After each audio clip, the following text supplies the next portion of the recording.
Bazaars of Vijaynagar were very famous and they were extremely broad and long. The flower sellers had tall platforms in front of the stalls and on both sides they sell flowers as observed by Abdur Razzak. There are aromatic flowers continually in bloom and as necessary as they deem food to be because they cannot bear to be without flowers. The practitioners of every craft have stalls adjacent to one another.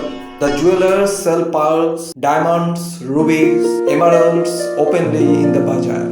All nobles and commoners of the region, observed Razzak, even the craftsmen of the bazaar, wear pearls and jewels in their ears, around their necks, and on their arms, wrists, and fingers. This description of city's bazaars not only show the good lifestyles and good economic conditions of the city of Vijaynagar, but it also gives us an insight of how the common people lived in the city and how rich was their lifestyle. In these details, you can see the happiness and prosperity that prevailed in the Vijayanagar Empire.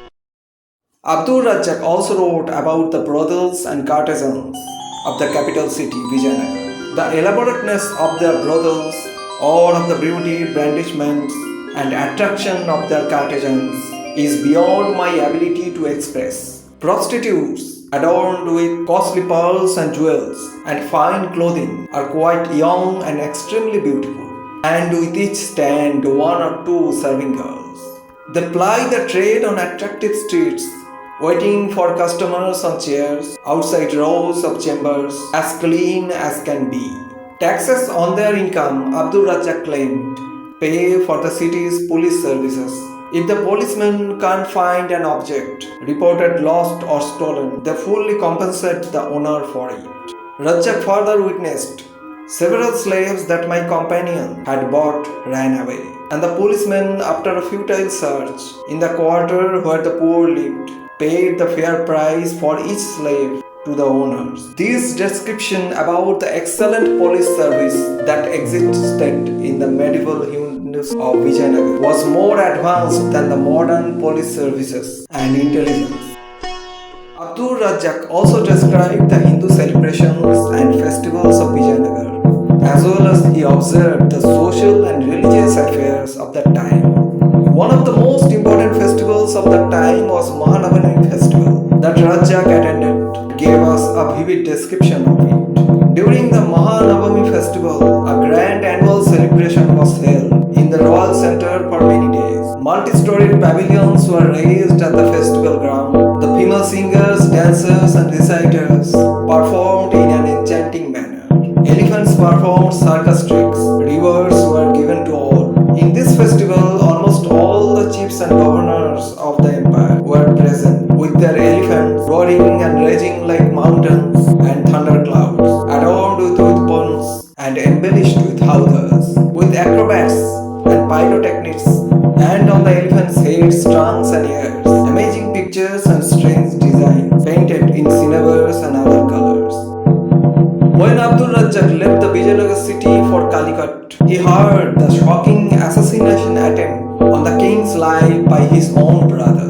During a festival, amidst the sound of drum, the king Vijaynagar'S II, along with his other brothers, generals and ministers, had been lured into trap and stabbed by assassins.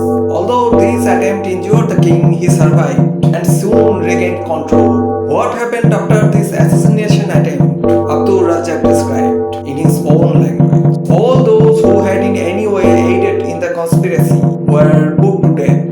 Men in great numbers were slain, flayed, burnt alive, and their families entirely executed. The man who had brought the letters of invitation to the festival was put to the last degree of torture, and that was how the Vijayanagar Emperor Devaraya II took his revenge. Actually, the threat of assassination and usurpations were occupational hazards for a Vijayanagar king, and the Vijayanagar Emperor had to face all these threats and had to deal with these problems. We know of 5 assassinations and 4 usurpations that occurred during the time of Shankava dynasty, the first dynasty of the Vijayanagar Empire. In 1446, Vijayanagar Emperor Devaraya II passed away. His empire extended from Sri Lanka to Gulbarga and from Odisha to the Malabar coast. The emperor maintained a strong navy, which also helped him in overseas trade and commerce. Devaray's rule was a golden age for Sangama dynasty. His weak successors could not maintain the status and glory of the Vijayanagar Empire. Constant wars with the Bahmani kingdom led to the downfall of the Sangama dynasty. Persian scholar Abdur Razzak died in 1482. His book, The Rise of the Two Auspicious Constellations and the Confluence of the Two Oceans, contained a detailed description of the Vijayanagar Empire. Razzak considered the capital city of Vijayanagar as one of the most splendid cities in the world he had ever seen. The city was built in such a manner that 7 citadels and the same number of walls enclosed each other. The 7th fortress, which was placed in the center of the others, occupied an area 10 times larger than the marketplace of the city of Herat. The Vijayanagar king was also a noted scholar of that time. He authored some well-known works in Kannada and Sanskrit language and patronized some of the most noted Kannada, Sanskrit and Telugu poets of medieval Bharat. The famous Hindu mathematician Parameshwara lived during his reign.